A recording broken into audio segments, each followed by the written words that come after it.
Hey folks, before we start the video I just want to bring you this quick message, and the message is sorry about the terrible audio in this video. I've really struggled with it, and it's basically because I'm using microphones that just aren't fit for purpose. So I've had a look for new microphones, and there's this kit here which would be ideal for recording videos. So if you like my videos, particularly like this one on aircraft investigation reports and accident reports, and you want my videos to sound as best as possible, I really could do with your help.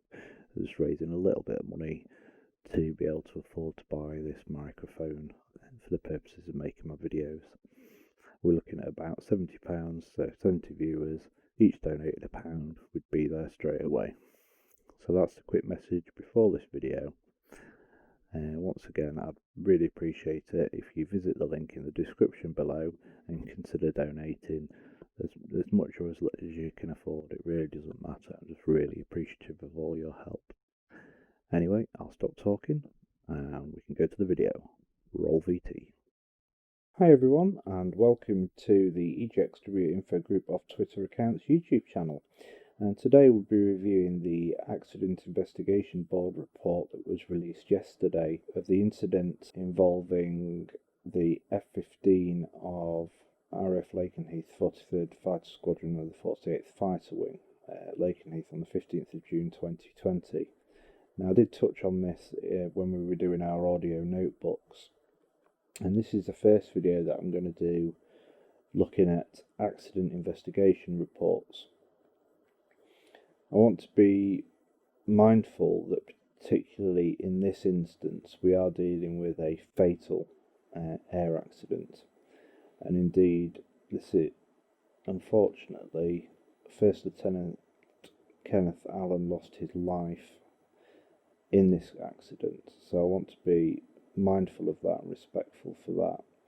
He leaves behind his wife Hannah, and then there you can see various images that Google image search is throwing up, some lovely images there.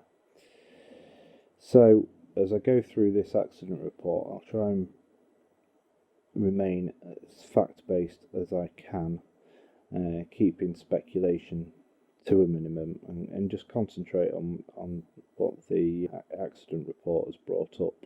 And then if this video proves popular in terms of people's interests, then I'll quite happily do some more looking at other incidents, and we'll just see how it goes down. So diving right in, this was released yesterday, as I say. Okay, so at 8:27 Zulu time, it's Greenwich Mean Time UTC, which was 9:27 local time because we're in British summertime. On 15th of June 2020, an F-15C tail number 860176 from the 493rd Fighter Squadron, Royal Air Force Lakenheath, United Kingdom, crashed into the North Sea, 124 nautical miles northeast of RAF Lakenheath during a local combat training flight. The mishap aircraft was completely destroyed. The mishap pilot, assigned to 493 Fighter Squadron, was fatally injured. The weather in the airspace was reported to have multiple cloud layers up to 25,000 feet, and thus the mishap sortie was conducted using instrument meteorological conditions rules during the engagements, if IMC would be to encountered. During the air-to-air training engagement, the mishap pilot was flying east at 20,300 feet and was directed by the mishap element lead to execute a hard right turn towards the west and look for exercise adversary aircraft at a lower altitude. And these were headed eastbound at 5,000 feet at less than 20 nautical miles away. And he executed a simulated missile shot against the adversary aircraft. The mishap pilot stabilised on approximately a westbound headed and continued to descend to 12,000 feet at 507 knots true airspeed. The mishap pilot made a radio transmission of his simulated missile kill of the adversary aircraft. The mishap pilot received a miss call over his radio, and that was deemed by the range training officer as the probability of a kill from that missile was a miss. So the mishap pilot continued manoeuvring to engage the adversary aircraft further, which was then 5.5 nautical miles southwest of the mishap pilot's position. The mishap pilot entered a descending left turn through instrument meteorological conditions towards the south, lowering the mishap aircraft's pitch attitude to 42 degrees nose low, varying from 21 to 107 degrees left angle of bank. The mishap pilot sustained 0.3 to 3.8 Gs through the manoeuvre and accelerated to 579 knots true airspeed, with a maximum vertical velocity of 38,800 feet per minute descent. The mishap pilot breached the brief training floor of 4,000 feet. At approximately 1,000 feet, the mishap pilot manoeuvred the mishap aircraft to nearly wings level, and he pulled 8.2 Gs in an apparent attempt to recover the mishap aircraft above the water. The mishap aircraft impacted the water at 10 degrees pitch low, 4 degrees left bank, so virtually wings level, at 566 knots true airspeed. The mishap pilot did not eject from the mishap aircraft. The Accident Investigation Board President found, by preponderance of the evidence, the cause of the mishap was the mishap's pilot's fixation on his intercept of the adversary aircraft and failure to execute cockpit instrument visual scans when the mishap pilot encountered instrument meteorological conditions. Reduced visibility and lack of discernible horizon for the mishap pilot resulted in spatial disorientation. The inability of the mishap pilot to accurately sense the pitch attitude of the mishap aircraft due to spatial disorientation subsequently contributed to the mishap aircraft's undesirable low pitch attitude, rapidly descending altitude, and the resulting mishap. So that's the executive summary, and I'll carry on going through the summary of facts here. So this outlines the authority of the investigation, the chain of command, and what happened there, and the purpose. It defines the scope of the investigation. So the accident summary then: approximately 9:27 local time, 15th of June 2020, an F-15C from the 93rd Fighter Squadron, as we've discussed, crashed into the North Sea, and it gives a position there. This was during a local combat training flight. The mishap aircraft was destroyed, and the mishap pilot assigned to 493 Fighter Squadron was fatally injured. And now the mishap pilot was flying as number 4 of a 4-aircraft formation, flying against 6 adversary F-15C. So it was a similar setup, and it was basically 6v4. 6 on the red air side and 4 on the blue air side. And we're probably going to dive into red and blue air at this point because we're going to be mentioning it. So obviously in peacetime during exercises they set up these missions, and blue air are like the home team and red air are the adversaries. So they play the role of an enemy. So the setup here is we've got 4 friendly aircraft, and they're doing defensive counter air. So they're defending against these 6 incoming red air aircraft, and various portions of the mission will be simulated. So during the tactical portion of the training mission, the mishap pilot attempted to target and intercept and exercise adversary aircraft at a lower altitude. During the course of the intercept, the mishap pilot accelerated into a steep dive and crashed into the North Sea after an apparent recovery attempt. There was no evidence that the mishap pilot ejected from the mishap. So the report here goes into some of the background about the United States Air Force in Europe, 48th Fighter Wing, 493rd Fighter Squadron. Gives you a bit of information on the F-15C Eagle, which is the single seat, and the D will be the twin seat. So it's probably a mixture of C's and D's. Training rules, important to highlight this. The training rules are a set of rules and procedures prescribed for air-to-air training operations and are designed to promote the safe and effective mission accomplishment. The training rules are the foundation for coordination and execution among all training participants to include command authorities, controlling agencies, and airborne weapon systems. Instrument meteorological conditions, then, this is going to be important. So IMC describes a condition which the criteria for VMC, visual meteorological conditions, are not met. For operations occurring within the scope of the training rules, the VMC criteria are 2,000 feet vertical visibility and 1 nautical mile horizontal cloud clearance. So 2,000 feet vertical cloud clearance and 1 nautical mile horizontal cloud clearance with 5 nautical miles visibility and a discernible horizon. So with IMC rules, within the training rules, there are provisions for the IMC rules that allow these air-to-air missions to occur while the aircraft are in IMC instead of VMC. And the IMC rules impose a pitch limitation of 15 degrees and a bank limitation of 60 degrees if operating in these conditions. So if you're operating in an IMC, they put these conditions on your aircraft, pitch and roll, to limit you to keep the flight safe in those conditions. It also discusses the role of the range training officer. They use air combat manoeuvre instructions and individual combat aircrew display system (ICADS) to monitor the airspace, the battle space, during the mission, and they're in radio contact with all the participants. The RTO's responsibilities is to monitor the mission for flight safety, facilitate training, provide real-time simulated kill removal, and assist flight leads in mission reconstruction during debriefs. Now, the report also goes into the experienced and inexperienced roles of the pilots. So, an experienced pilot is defined by the manual. It consistently demonstrates the skill, airmanship, situational awareness, tactical leadership required to effectively employ fighter aircraft in combat. Designation as an experienced pilot requires a squadron commander approval, completion of formal training unit of the FTU course, and the requisite number of flying sorties, so a minimum number of sorties.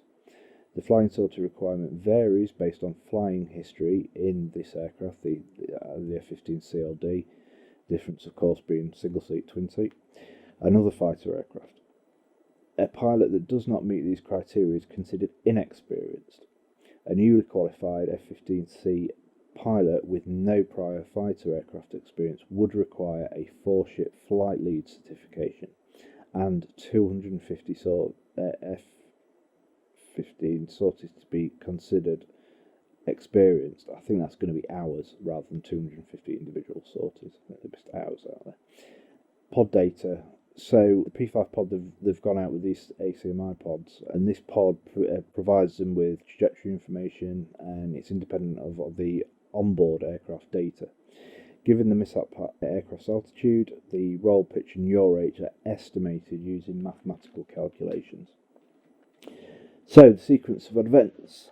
The mission. The mishap sortie was scheduled and authorised by the ops supervisor on the day as a 4-ship flight lead upgrade. Okay, so this was the flight lead's upgrade flight certification sortie. So this is going to be the first time he's going out there to be qualified to fly as a flight lead. So he's new to the flight lead. He'd have flown as a wingman plenty of times before, and he's done all the coursework, and this is his certification flight. So it's his qualification flight.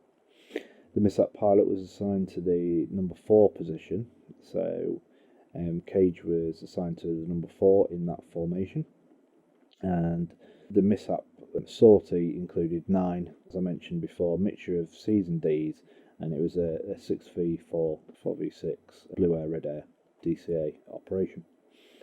Additionally, a contractor operated Dassault Falcon, so that'll be Cobham, had a Falcon 20 supplemented red air as the electronic attack platform. HMS Queen Elizabeth was a simulated defended asset and performed command and control. So HMS Queen Elizabeth was out there, and the scenario for this mission is the Blue Air are defending HMS Queen Elizabeth, and HMS Queen Elizabeth have their command and control on board, and they were controlling these aircraft, controlling the battle space. The mishap sortie was executed over the North Sea. in the 323 managed danger areas. So the 323 is a set of airspace basically reserved for this process. It's a danger area, so everything else is sort of routed around it when it's active, and these type of sorties happen, multiple times a day on a weekday basis. This is regular training sortie in airspace designed for that purpose, and that's approximately 75 nautical miles north of Lakenheath. So planning then, during the preceding week and the day before the mishap sortie, the mishap flight lead conducted mission planning and coordination with the range training officer. On the morning of the mishap sortie, a pilot scheduled to fly in the Blue Air flight notified the top three of an illness. So one of the pilots that was due to fly in one of the Blue Air jets was taken ill. At approximately 5:45. Local, the top three replaced the ill pilot with the mishap pilot. So the mishap pilot here was standing in for this ill guy. So that reassigned him from Red Air to the Blue Air, number 4 position. Now that does have some implications, because the workload for Red Air pilots is probably, it would be fair to describe as less.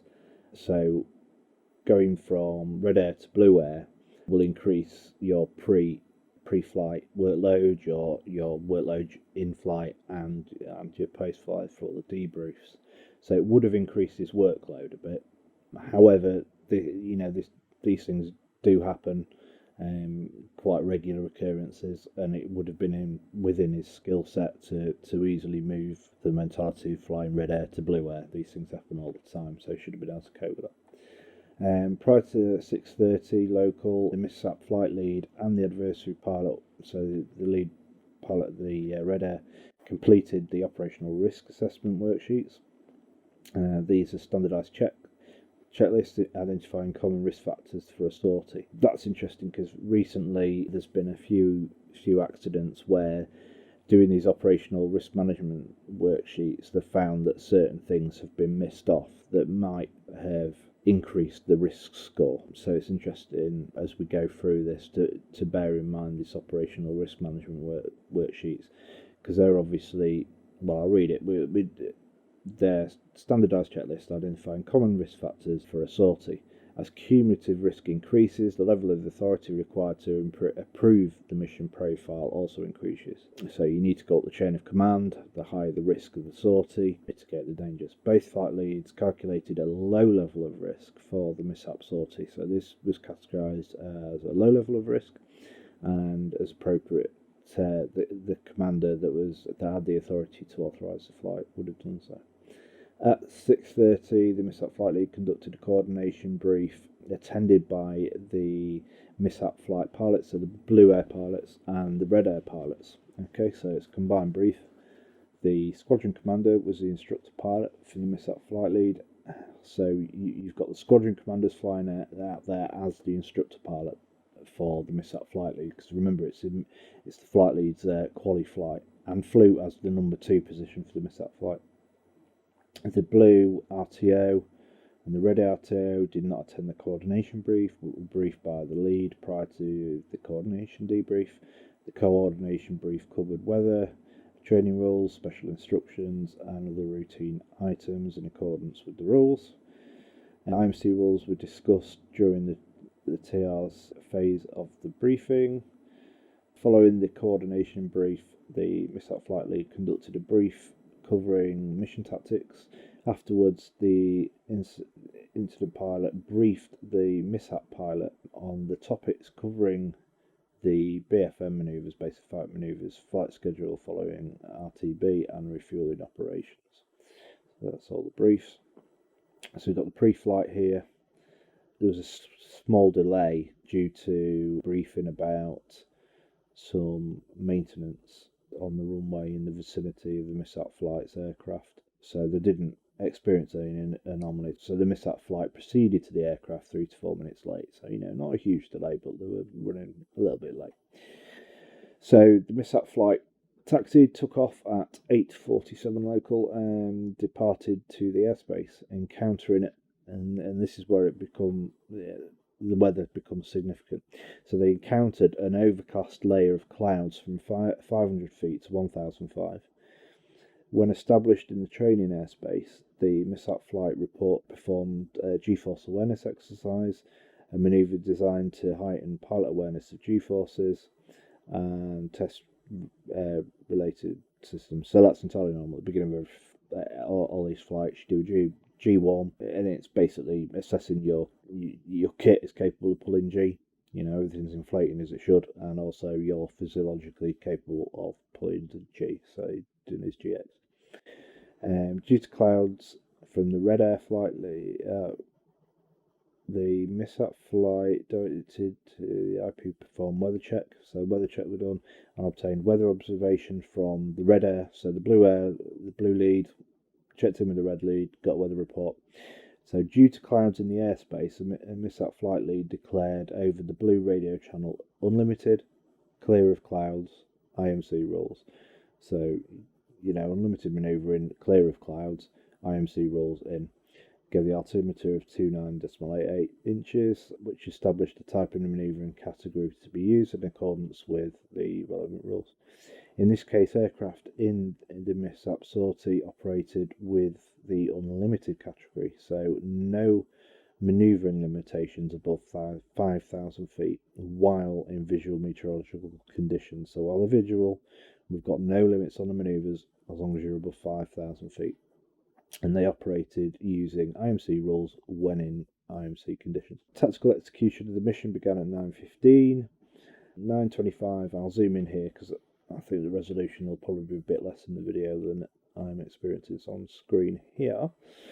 So at 9:25, 47 seconds, the MISAP flight red air converged within 10 nautical miles of each other, requiring a transition to more restrictive manoeuvring. So they're getting in a bit close. Within 10 miles, you know, perfectly normal for aircraft operating in IMC in accordance with the rules, training rules. Separation between the MISAP flight red air and red air remained less than 10 nautical miles throughout the MISAP sequence. So at 9:26 and 15 seconds, the MISAP element lead directed the MISAP pilot to execute a hard right turn back to the west and look for the adversary aircraft at a lower altitude. So as part of his flight lead roles, he's directing the other aircraft in his flight to do certain things, and this is what the MISAP pilot was directed to do. So take a hard right turn west and look for the adversary aircraft at a lower altitude. So, and then 5 seconds later, the MISAP pilot was at 20,300 feet, heading southeast at 125 degrees. As the MISAP pilot initiated a right turn to engage the adversary aircraft, located 18.5 nautical miles to the west at 5,000 feet. And the MISAP pilot descended below 20,000 feet mid-turn and stabilised out rolled out on a westbound heading 267 at 17,100 feet and 560 knots true airspeed. So, and then this figure is focusing on the MISAP pilot and his adversary that he's going for. So at 9:26 and 51 seconds, the MISAP pilot fired a simulated air-to-air missile against the adversary aircraft and made a radio call to inform the RTO-1 and the other pilots in the MISAP flight lead. So, you know, he doesn't say what type of missile, but for argument's sake, he shouted Fox 2 missile away, you know. At 9:26:57, the MISAP pilot turned further right to a northwest heading of 300 and continued to descend. At 9:27 and 1 second, the MISAP aircraft reached a maximum bank angle of 94 degrees. So that's, you know, full right roll to the point where it's just into a wing over, and a maximum pitch of 70 degrees nose down, descending at a rate of 16,000 feet a minute. So he's descending, rolled right to 94 degrees, 70 degrees nose down, and he's doing 530 knots true airspeed. So passing 14,000 feet, the MISAP pilot initiated a left turn to the west and reduced the descent rate to 7,200 feet a minute. So he's reducing that descent rate. and this is the manoeuvre at this timestamp. So he's manoeuvring to the northwest at this timestamp, and this will be from the pod, I would imagine, or the card. At 9:27 and 14 seconds, the mishap pilot made a radio transmission informing the RTO-1 of the simulated missile kill, and then a few seconds later, the RTO-1 responded with a miss. Okay, so the probability of kill was declared a miss. So the adversary is still alive. The missile did not kill the red air, so the fight's still on. At 9:27:23 seconds, the mishap pilot began a roll to the left, as we described, in the direction, so he's turning in to the adversary, which was now 5.5 nautical miles to the southwest. The mishap pilot was heading west at 12,000 feet, 507 knots, with 107 degrees of the left bank. So he's rolled it around from the right bank right the way to the left bank, pulling into the enemy. He's still descending, 17 degrees nose down, and his descent rate 15,008. Other aircraft in the mishap flight had a flight programmable altitude warning set for between 10,000 to 12,500. However, it's unknown what altitude Kage has is set at in his jet. So the altitude warnings are set in that region. We don't know exactly what his altitude warning was set at. So this is now between 9:27:24 seconds and 29 seconds. The mishap pilot stopped the turn. He reduced the angle of bank to 21 degrees and decreased the G. So he's unloading his jet and he's only pulling 0.3 at 0.8. During this time, the pitch altitude lowered to 25 degrees nose down, so descending, so his rate of descent is going to increase, and again at 22,800 feet a minute. Airspeed increased, obviously he's going down, he's gaining energy, he's trading altitude for energy, and he's doing 520. The mishap pilot descended through 10,200 feet. Okay, so at this point, you would reasonably expect his altitude warning to have gone off in the jet. At 27 minutes 39 seconds, the aircraft crossed the transition altitude of 5,000 feet. So this is where the limits come in. The training altitude was the minimum altitude allowed by the training rules for unlimited manoeuvring. So once you go through 5,000 feet, you start to be limited by what manoeuvres you can pull. So at 27 and 40 seconds, the mishap aircraft breached the 4,000 feet training floor. So they've got a deck at hard deck at 4,000 feet.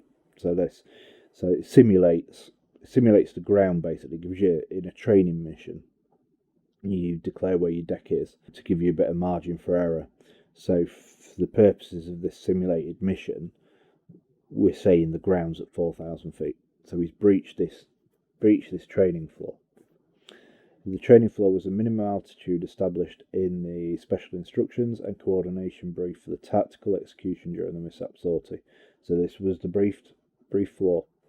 At the training floor, the mishap aircraft was heading southwest 205 degrees, 566 knots, 52 angle of bank left, 41 degrees nose down, and descend at 38,800 feet a minute. So he's in a rapid descent here, going through that training floor of 4,000 feet. So at 27 minutes 45 seconds, passing 1,000 feet, the mishap pilot abruptly reduced the angle of bank and pitch angles and rapidly pulled more G on, up to 8.2. So, significant increase in G. So he's pulling back on that stick. He's rolling out, pulling the stick. The mishap aircraft heading south, 182. He was doing 579 knots with 40 degrees of left bank, 31 degrees. So he's still heavily nose down at 31 degrees nose down and descending at 33,300 feet a minute. So his rate of descent's lowered a bit, but it's still significant. And here you have the pods readout of exactly what was happening as he was going through 1,000 feet. Parametric data indicated a sudden decrease in G-forces during the last 0.7 seconds of the flight, which was inconsistent with other parameters. The decrease in G-forces with the pitch and bank attitude of the mishap aircraft at this moment should have coincided with a cessation of pitch angle reduction, aircraft stabilising or increasing, and a descent rate of stabilising or increasing.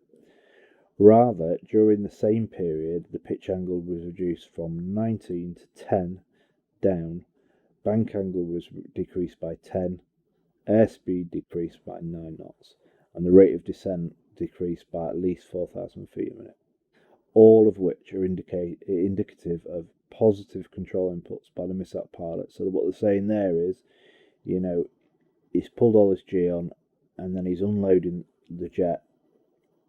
The jet's reducing its rate of descent, and this all signifies that the pilot is in positive control of this aircraft. This is what they're saying.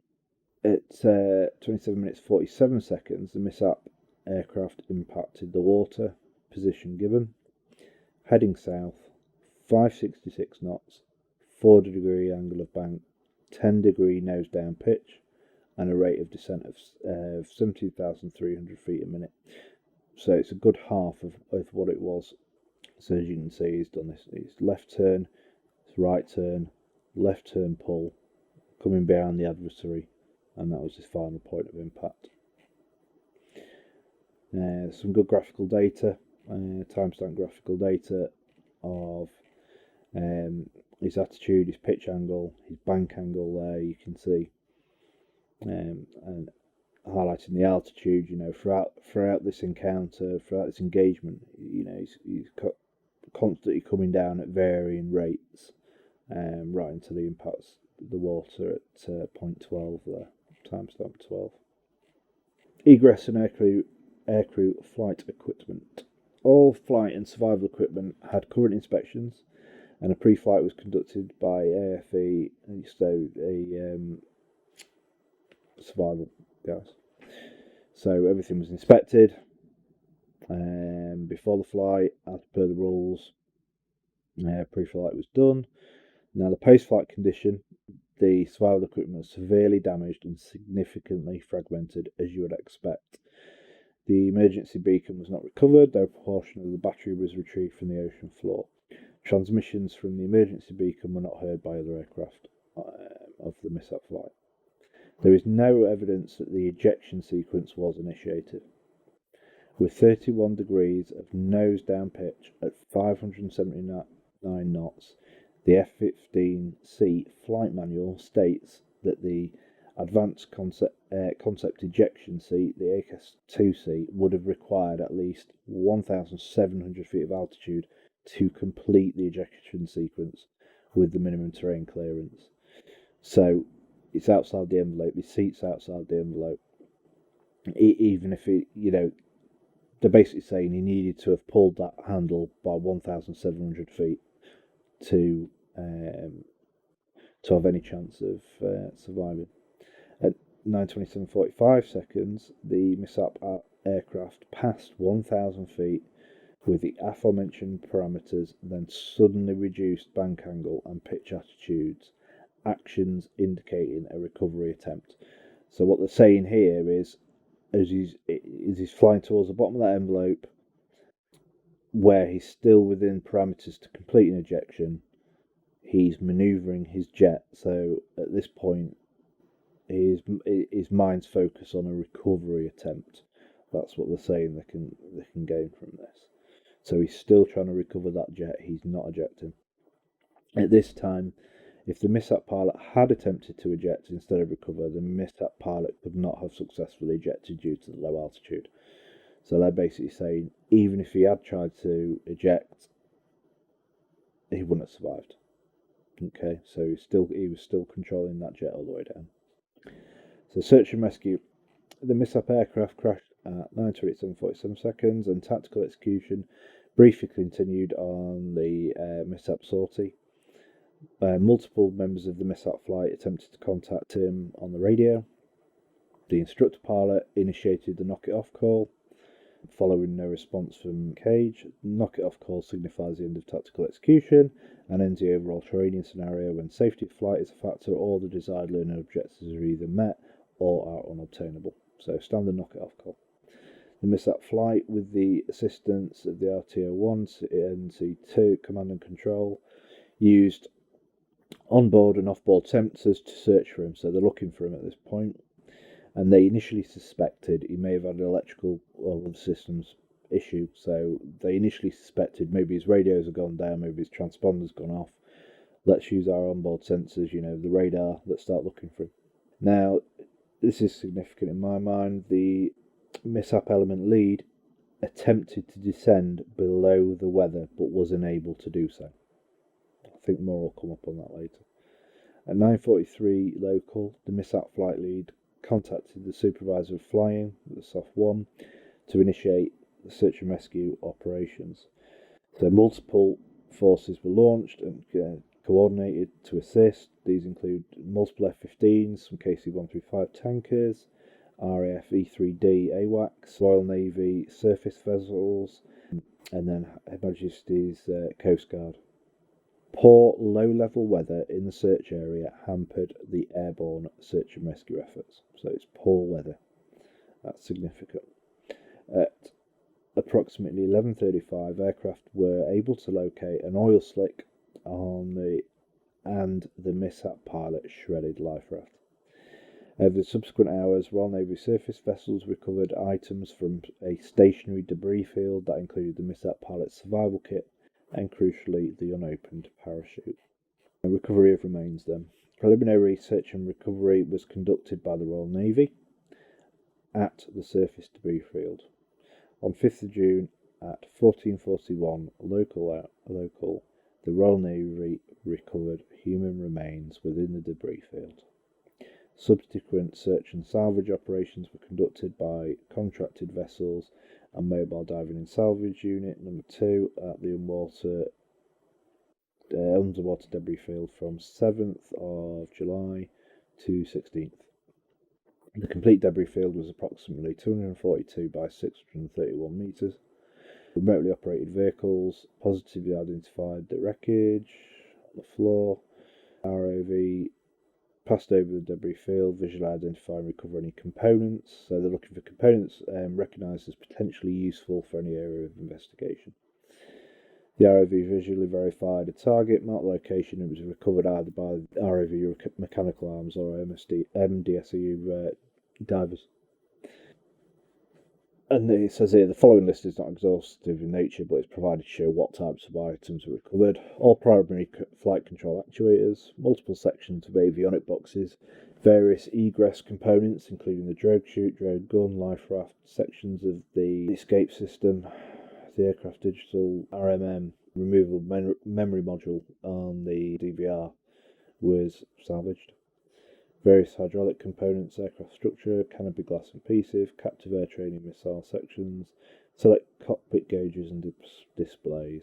Flight date recorder was not recovered, but they've obviously got enough recovered with the memory module and also the pod data that was going out to construct a pretty good timeline, as we've seen.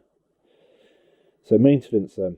So they've looked through the maintenance records and they've concluded that improper maintenance was not a factor in this mishap. So maintenance documentation.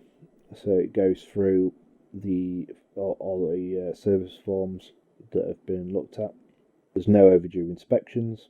There's no open time compliance technical orders. So there's nothing on the jet that's needs to be replaced within a certain amount of time. Basically, all required maintenance actions were completed in accordance with the regs. So maintenance, concluding, isn't an issue really. Inspections, right. So although not an inspection, it should be noted that the mishap aircraft was in the cannibalisation programme from the 18th of Feb to the 1st of May, meaning that it was non-flying status and then could be used to cannibalise parts off it. So, and then it was removed from Cannes and rebuilt 45 days prior to the mishap sortie.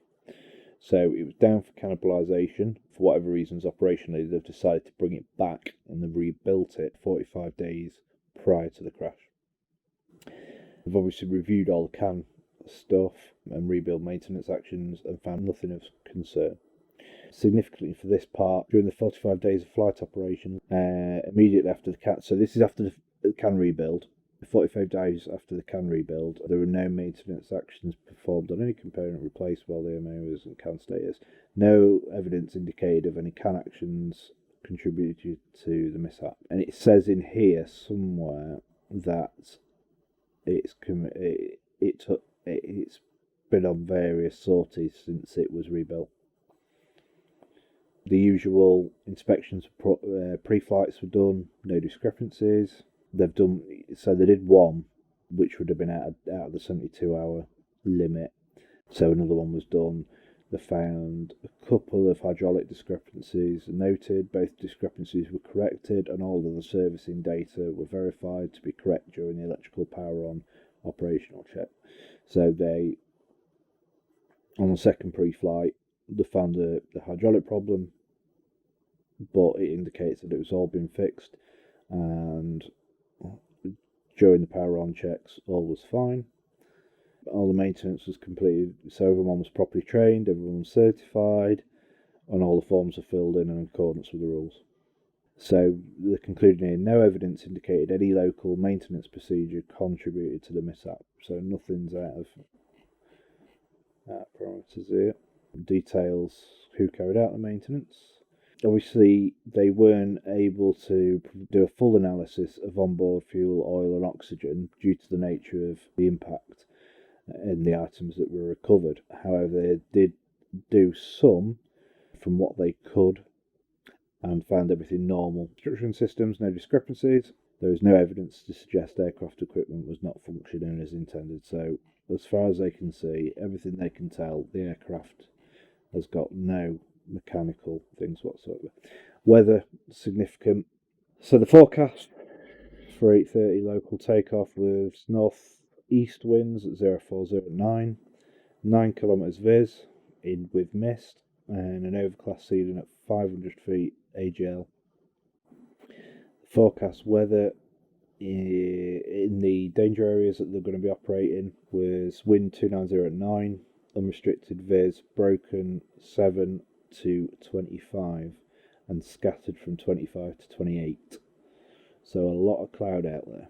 So observe weather from the instructor, actual observations, overcast from 500 feet to 1005, then clear of clouds until reaching the danger area where they were conducting the sortie. At 9:09, prior to tactical mission and execution, the instructor pilot performed a check of the airspace that they were going to be using for this simulation. Approximately, and this was conducted approximately 20 nautical miles south of the crash site. The IP reported a little bit of haze, 10 nautical miles visibility, and not the best horizon, from 5,000 to between 10 and 14,000. So, as you've got all this cloud out there, the contrast of the horizon starts to merge into one, so that it's increasingly more difficult to discern where the sea ends and the air starts, and therefore your horizon. So throughout this, I think there's been multiple references to the fact that the horizon was difficult to discern, and obviously that's going to impact your situational awareness, because if you're not seeing a clear horizon out the canopy, then you're going to be more reliant on your instruments and your HUD, heads up display, for a thick layer of clouds from 20 to 25,000 and clear of clouds above 25. And this is a weather report from the adversary pilot then, from closer, 5.5 nautical miles south of the crash site, and he did this weather observation at 5,500 feet, and he reports low level clouds below as well as clouds above, precipitation, so it's raining, and greater than, and you can see greater than 5 nautical miles vis, and no discernible horizon to the north or the east. So now we've got observations from closer to the crash site and lower down. You can see that, I would say, in my opinion, that weather report's worse, and crucially, no discernible horizon to the north or northeast. Advisory Pilot 1 reported that the weather to the northeast and east appeared to be progressively worse, so it's worse from the northeast. He descended down to 2,000 feet and was unable to make visual contact with the surface. So at one point he was down to 2,000 feet, he could not visually identify the water. At 9:34, during SAR operations, the mishap element lead descended westbound from 20,000 feet to 1,000 feet following the approximate path of the mishap aircraft. So this was following his path. A few minutes later, he reported overcast clouds from less than 1,000 feet to between 4 and 5,000 feet. Then clearer clouds with a difficult to discern horizon between 4 and 5. Up to 8 or 9. Overcast between 8 and 9, up to 14, and clear of clouds from 14 to 20. So the lower you got, the more difficult it is. The mishap element lead was not able to make visual contact with the surface at 1,000 feet in the vicinity of the crash site. So that's 2 pilots near the vicinity of the crash site just afterwards and a few minutes later that descended down to 2,000 feet and then 1,000 feet respectively. Neither of them could see the water. They couldn't make out where the water was. Very significant. The effect of space weather was ruled out. No weather phenomena. Crew qualifications at mishap pilot. So this goes into his quals. He was classed as inexperienced F-15C pilot that had 270.7 total military flying hours. So only 270 hours in on the date of the mishap sortie. 64.3 of those were in the F-15 and 151.7 were in the sim. He was current on instrument rating, so he was instrument qualified and current, and he also had a current mission qualification evaluation Form 8. He'd graduated from the FTU on 17th January 2020, and he qualified as an FTU wingman on the 20th of May after completing mission qualifications, so MQT.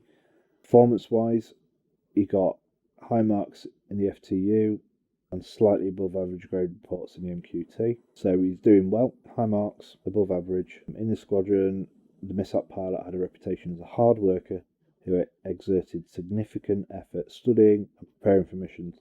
You know, he's a good guy, he's doing his own work, and his qualifications are good. He's doing really well. Such a shame. And here's his hours, sort of 30 days, 60 days, 90 days pre-incident.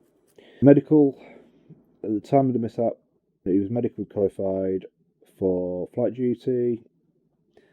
They've reviewed his medical records, didn't show any discrepancies in his health qualifications. The MP was on duty not involving flying from 31st of March to 6th of April for a common illness. So he had common illness between those dates, didn't go flying, but they're confident that that condition had been resolved well prior to the mishap and didn't have any factor. He had a health assessment 13th November 2019 where he had to fill in his medical questionnaire and they raised no concerns. And he was cleared for his annual. Yeah, medical and dental records reviewed, no significant health issues. They did consider acceleration-induced loss of consciousness, but as the mishap pilot momentarily attained 8.2 G for 0.7 seconds prior to the impact, a comprehensive study on healthy individuals demonstrated the maximum of 5 seconds from rapid acceleration to 9 G and needed to lose consciousness. So they're looking at G-lock and they've concluded it's not a factor. Pathology. Mishap pilot's remains were transported to Dover Air Force Base in the US, where a Department of Armed Forces medical examiner conducted the autopsy. The cause of death was an accident due to impact. Toxicology tests were performed for alcohol, common drugs and carbon monoxide, and all test results were negative. Lifestyle. Based upon the interviews with friends, co-workers, no evidence suggests lifestyle factors played a role in the mishap. Crew rest and duty time. Compulsory for aircrew members prior to performing any duties involving aircraft operations, a minimum of 12 hours non-duty time. Crew rest is free time and includes time for meals, transportation and rest. This time must include an opportunity for at least 8 hours of uninterrupted sleep. Crew rest period cannot begin until the completion of official duties. The AIB found no evidence that the mishap pilot was not afforded adequate crew rest prior to the mishap flight. Again, it goes into the maintenance crew rest. Flight had 31 assigned and attached pilots. 17 were classed as experienced, 14 as inexperienced. To mitigate the exposure to COVID, the squadron operated as 2 teams every week. The teams alternated between flying and non-flying duties. However, the perception regarding the readiness that the increased simulated time honed tactical skills through the compressed flying schedule, slightly atrophied certain muscle memory actions such as ground operations and communicating with air traffic control. But the consensus was, from those that were interviewed, the COVID ops produced a level of readiness on par or better than operations prior to the COVID restrictions. There's no evidence that operations tempo contributed to the mishap. Supervision. It was led by 2-ship flight lead executing his qualification, as we've discussed previously. The instructor in the mishap flight was an experienced weapons officer and also the flight commander. So no evidence that operations supervision contributed to the mishap. Human factors analysis was performed, and it goes into the human factors, and then again spatial disorientation, which is going to be a key part of the investigation. And that's also obviously a factor when an individual fails to correctly sense position, motion or attitude of the aircraft or oneself. Disorientation may be unrecognised and result in partial or total incapacitation. So this is the opinion summary.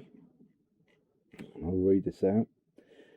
This AIB was conducted in accordance with the regs, dated 18th of March 2019. The mishap involving an F-15C tail number 860176 occurred at 9:27 local time on the 15th of June 2020. The mishap aircraft and mishap pilot were assigned to the 493 Fighter Squadron, 48th Fighter Wing at RAF Lakenheath, and he was the number 4 in a 4-ship flight, conducted defensive counter-air DCA training sortie in the local airspace of the North Sea. The training scenario included this mixture of F-15C and F-15D, the difference being a twin seat. Exercise at adversary aircraft, commonly referred to as red air, also, so it was, a similar combat sortie. A mishap sortie was planned and briefed without incident and a valid flight authorization. There were no reported issues with aircraft pre-flight, taxi, takeoff or departure. The weather in the airspace was reported to have multiple cloud layers up to 25,000 feet and thus conducted using IMC rules during the engagement if IMC would be to encountered. IMC rules are designed to limit the aircraft manoeuvring and prescribe pitch and bank limits, 15 degree pitch, 60 degree angle bank, while in instrument meteorological conditions.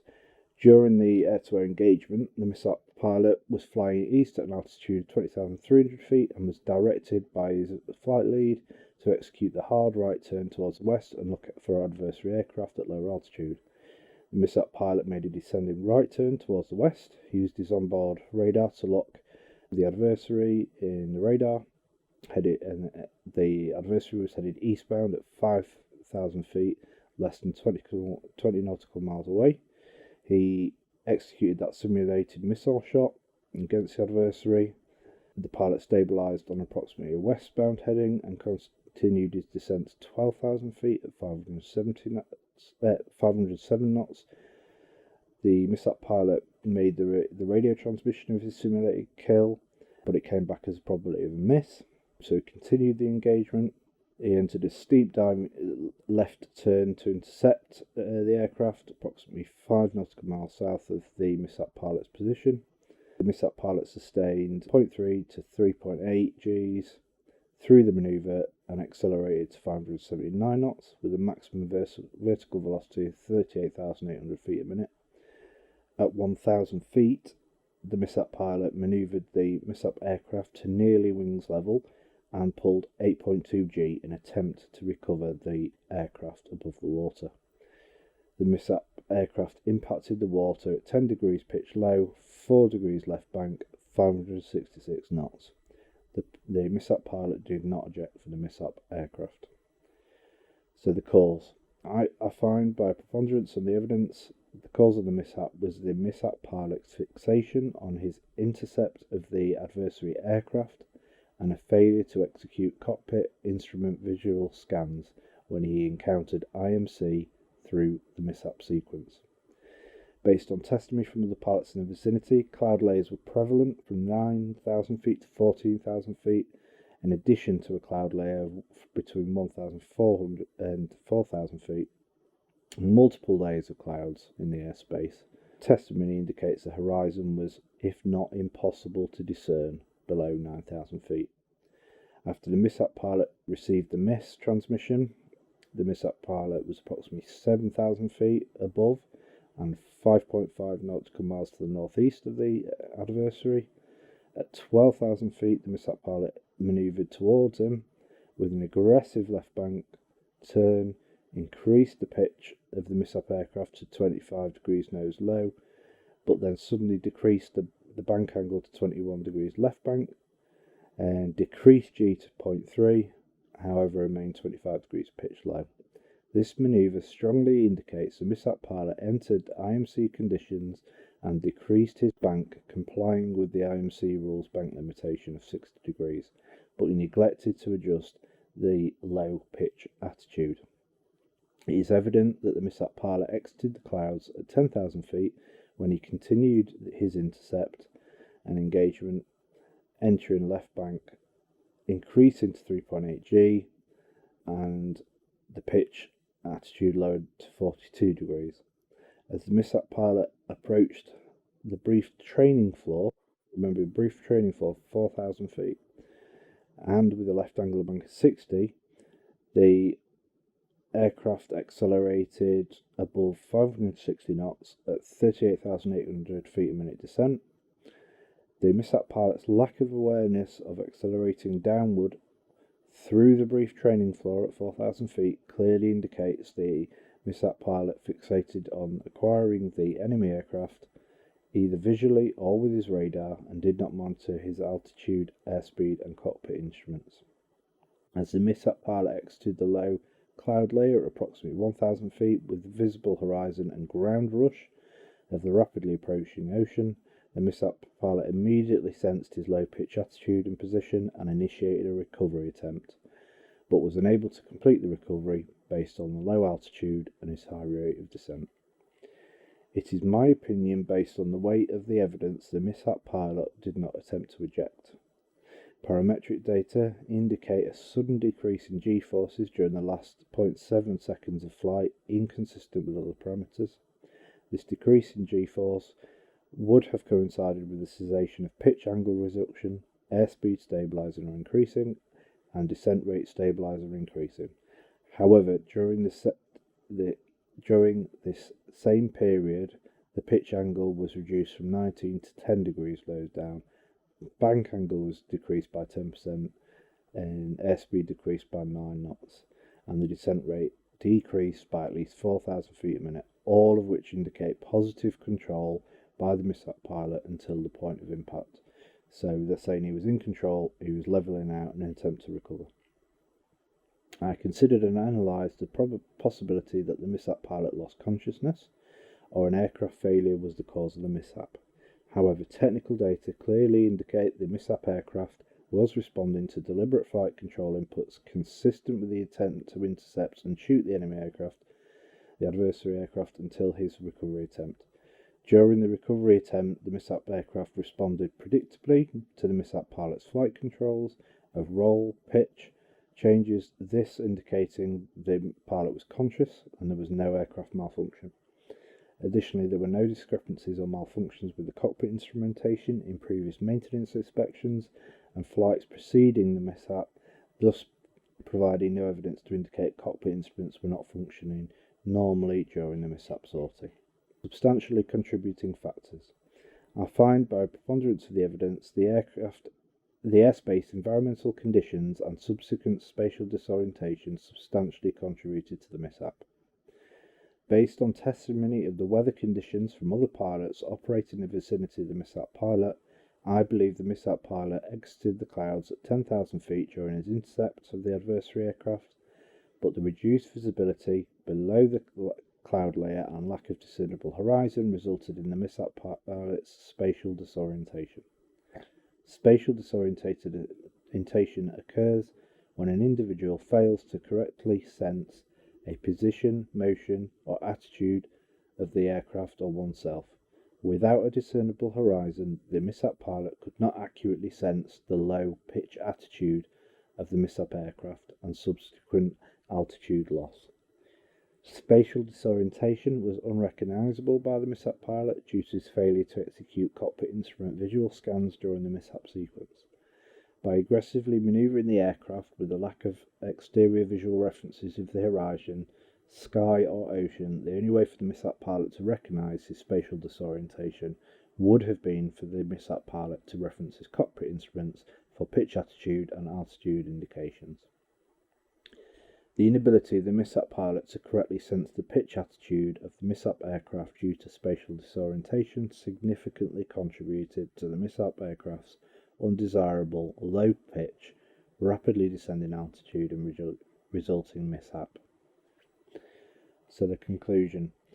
I find by preponderance of the evidence the cause of the mishap was the mishap pilot's fixation on his intercept of the adversary aircraft and failure to execute cockpit instrument visual scans when he encountered IMC through the mishap sequence. I also find by preponderance of the evidence aircraft environmental conditions of reduced visibility and lack of discernible horizon for the mishap pilot resulted in his spatial disorientation. The inability of the mishap pilot to accurately sense the pitch attitude of the mishap aircraft due to spatial disorientation substantially contributed to the mishap aircraft's undesirable low pitch, rapidly descending altitude and resulting mishap. And I developed my opinions after analysing flight data, witness testimony, technical reports, audio and video recording, and the AFI's directives, manuals and technical orders. And that's from Dean A. Tremps, Major General, US Air Force, and the President of the Accident Investigation Board on the 23rd of September 2020. So, my thoughts and conclusions from this accident report. I'm coming from the perspective of being an investigator for most of my working life, holding qualifications relating to my industry and with a reasonable level of aviation knowledge because of my interest. I have spent the last 10 years researching aviation mishaps, incidents and accidents out of personal interest. As an investigator, I continue to be impressed with the investigations of both civil and military aviation mishaps, and I think a lot of other industries could learn a lot from the investigatory processes in both the United States and here in the UK. To be clear, the best way investigators could honour a fallen pilot is to ensure their investigation is suitably thorough, examining all aspects, including human factors, to form evidence-based and unbiased conclusions. It is clear from reading this report that this has been done through this investigation, and I'm not left with those "what about this?" questions I'm often left with when reading investigatory reports from other industries. In this case, they have looked at, and for the right reasons, ruled out other common causes such as G-lock, aircraft serviceability and medical issues. It's clear that in this instance the pilot was in control of this jet until impact. As a reader, I would agree with the conclusions of this report. I think the weather that day was a significant factor. and was some of the worst weather for giving the pilot constant cues about his trajectory, orientation and relationship to the surface. Multiple pilots tried to gain visual contact with the surface of the sea after a fateful incident and were not able to, due to the low cloud base and lack of visual cues. I can fully appreciate how fast-paced, adrenaline-fueled air combat could easily saturate mental capacity of any human being. These are the dangers these pilots face on a daily basis. In this instance, the safety margins have been eroded. I don't know if he had only a partial awareness as to what danger he was in the seconds leading up to the impact, but his positive control of the jet, in my opinion, reveals he had at some stage become aware of his low altitude. He had rolled to wings level, the most effective position for generating as much lift from his wings as possible, and was manoeuvring in such a way that he would be able to use thrust as well as lift to reduce that rate of descent and start to climb. Unfortunately, he ran out of time. His ejection seat was out of the safety envelope, and he probably didn't regain enough situational awareness fast enough to do anything about it, while it would have been still effective. With this in mind, we salute these brave airmen, who in some ways have one of the best jobs in the world, but also one of the most dangerous. They go out to learn and practice their skills in order to be ready to defend us and our way of life whenever they are ordered to do so. We thank them for their sacrifice, willingness to pay the ultimate price, and for their service. Unlike CAA or MAA investigations, it does not look like the US Air Force Accident Board include recommendations in their investigatory reports. I believe this is a separate process. However, I am sure that this will happen. In the military, it's often said that SOPs, standard operating procedures, are written in blood. Lessons are learned from the tragic losses like this. More and more military aircraft are fitted with GCAS, ground collision avoidance system, which may have helped in this instance, and I'm sure they will look at things like SOPs for operating aircraft in difficult visual conditions like these, where although technically they may have been operating in VMC, going by their rules, the weather was so intermittent during his manoeuvres, I would argue that it could have been worse for situational awareness than pure IMC conditions. Having no clear visual horizon and a surface so similar in contrast and brightness to the safety of the sky is very dangerous indeed. I wonder if set differently, altitude alerts could have been more effective, or the ability to add a second altitude floor alert with more serious, distinct visual and audible warnings would have been beneficial. Once again, we thank you for your service. I hope you found this video beneficial. I've tried to base it purely on the facts from the investigation, and I think it's important to bring attention to these investigations. There are things all investigators could learn from this report, and things all aviators would benefit from as well. Let me know what you think of the video, and I'll consider doing more in future. All that is left to say is thank you for watching. Please like this video and subscribe so it increases the video's visibility for those interested in similar topics. And until the next one, take good care of yourselves and each other. Goodbye. Hey folks, if you've got to this message here, then well done. That video was terrible in terms of its audio quality, and probably me rambling on a bit as well. But well done to you making it this far. It's just me popping up again. Quick reminder that you can help fix my audio woes by visiting the link in the description below and considering donating towards the cost of a new microphone, so my new videos can sound buttery sweet. Well, apart from the voice that I was given. Can't really do much about that, but at least you'll hear it better. Thanks folks.